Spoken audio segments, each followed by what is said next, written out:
Assalamualaikum warahmatullahi wabarakatuh. Pada pertemuan kita kali ini, kita akan membahas mengenai kapasitas tukar kation atau KTK. Salah satu sifat kimia yang terkait erat dengan ketersediaan hara bagi tanaman dan menjadi indikator kesuburan tanah adalah KTK. Apa itu KTK? KTK adalah suatu kemampuan koloid tanah dalam menjerap dan mempertukarkan kation. KTK merupakan jumlah total kation yang dapat dipertukarkan pada permukaan koloid yang bermuatan negatif. Kation adalah ion bermuatan positif seperti Ca, Mg, K, Na, NH4, H, Al, dan sebagainya. Di dalam tanah, kation tersebut terlarut di dalam air tanah atau dijerap oleh koloid tanah. Kation yang dijerap oleh koloid tanah sukar tercuci oleh air gravitasi, tetapi dapat diganti oleh kation lain yang terdapat dalam larutan tanah. Peristiwa ini disebut dengan pertukaran kation. KTK dinyatakan dalam mili ekivalen per 100 gram atau Me per 100 gram. Dalam taksonomi tanah sejak tahun 1987, satuan mili ekivalen per 100 gram diganti C mol per kilogram, di mana 1 mili ekivalen per 100 gram tanah sama dengan 1 C mol per kilogram tanah. Satuan mili ekivalen dapat diubah menjadi satuan berat.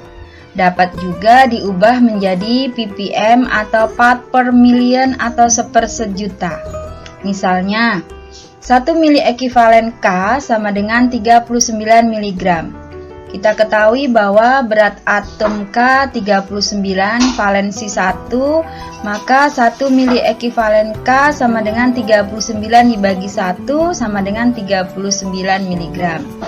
Contoh lain lagi, 1 mili ekivalen Ca sama dengan 40 dibagi 2 mg. 40 itu dari berat atom Ca 40, 2 itu valensi Ca 2. Jadi 1 mili ekivalen Ca sama dengan 40 dibagi 2 sama dengan 20 mg.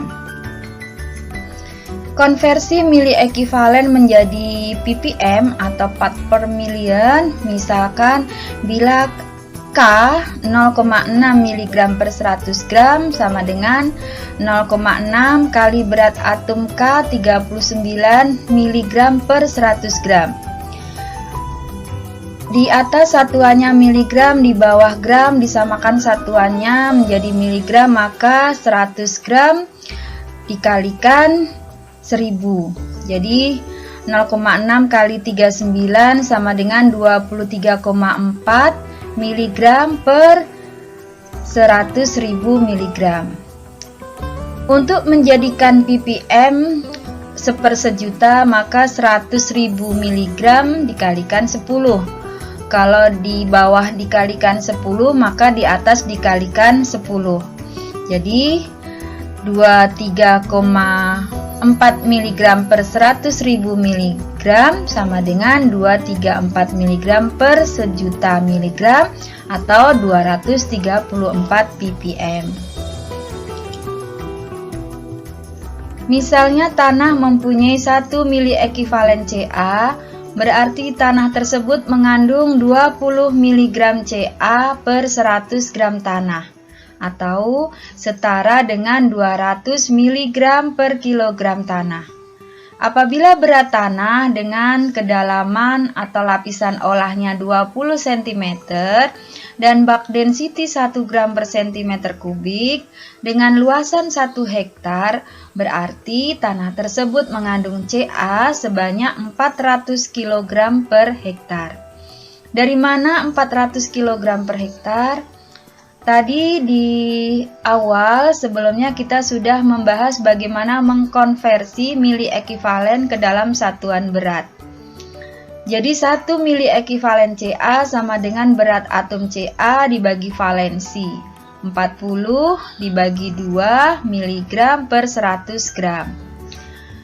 Sama dengan 20 mg per 100 gram. Gram untuk menjadi kilogram, maka 100 gram dikali 10. Jika di bawah dikalikan 10, maka di atas juga dikalikan 10. Jadi 20 kali 10 mg per 100 kali 10 gram sama dengan 200 mg per 1000 gram atau sama dengan 200 mg per kilogram. Bila berat tanah 1 hektarnya 2 juta kilogram per hektar, maka 200 mg per kilogram sama dengan 200 mg per kilogram dikalikan 2 juta kilo. Kilogram dicoret sehingga dikalikan habis kilogramnya, tinggal mengalikan antara 200 kali 2 juta miligram sama dengan 400 juta miligram. Miligram untuk menjadi kilogram maka dikalikan 10 pangkat min 6. Jadi 400 juta miligram sama dengan 400 kilogram per hektar. KTK adalah suatu kemampuan koloid tanah dalam menjerap dan mempertukarkan kation.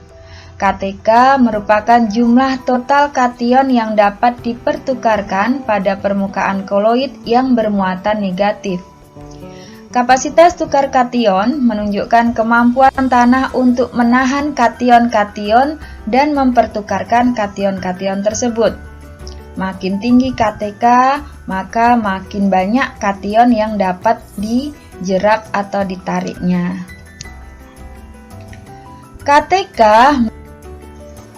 KTK merupakan sifat kimia yang sangat erat hubungannya dengan kesuburan tanah. Tanah dengan KTK tinggi mampu menjerap dan menyediakan unsur hara lebih baik daripada tanah dengan KTK rendah. Tanah dengan KTK tinggi bila didominasi oleh kation basa seperti Ca, Mg, K, Na, maka kejenuhan basa atau Kb tinggi, sehingga dapat meningkatkan kesuburan tanah. Tanah dengan kandungan bahan organik atau kadar liat tinggi mempunyai KTK lebih tinggi daripada tanah dengan kandungan bahan organik rendah atau tanah-tanah berpasir.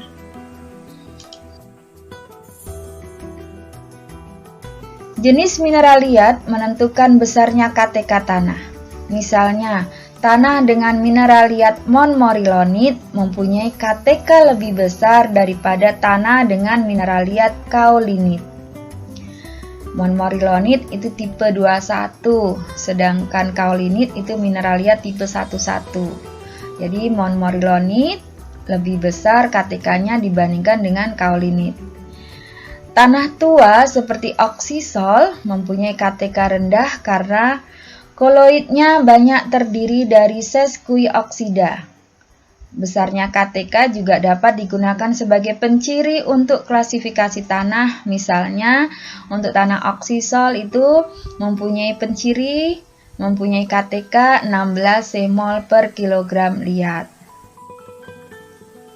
Berdasarkan pada jenis permukaan koloid yang bermuatan negatif, KTK dapat dikelompokkan menjadi 3. Yang pertama, KTK koloid anorganik atau dikenal sebagai KTK liat tanah. Yang kedua, KTK koloid organik. Dan yang ketiga, KTK total atau KTK tanah. KTK koloid anorganik atau KTK liat tanah adalah jumlah kation yang dapat dipertukarkan pada permukaan koloid anorganik atau koloid liat yang bermuatan negatif. KTK koloid organik, sering juga disebut KTK bahan organik tanah, adalah jumlah kation yang dapat dipertukarkan pada permukaan koloid organik yang bermuatan negatif. Sedangkan KTK total atau KTK tanah adalah jumlah total kation yang dapat dipertukarkan dari suatu tanah, baik kation pada permukaan koloid organik atau humus maupun kation pada permukaan koloid anorganik atau liat. Perbedaan KTK tanah berdasarkan sumber muatan negatif dibagi menjadi dua. Yang pertama ada KTK muatan permanen dan yang kedua KTK muatan tidak permanen. KTK muatan permanen adalah jumlah kation yang dapat dipertukarkan pada permukaan koloid liat dengan sumber muatan negatif berasal dari mekanisme substitusi isomorfik. Sebagaimana kita ketahui pada pembahasan sebelumnya bahwa mekanisme substitusi isomorfik merupakan sumber muatan negatif pada mineralia tipe 21. Maka dapat diketahui di sini bahwa tanah-tanah dengan mineralia tipe 21 mempunyai KTK muatan permanen.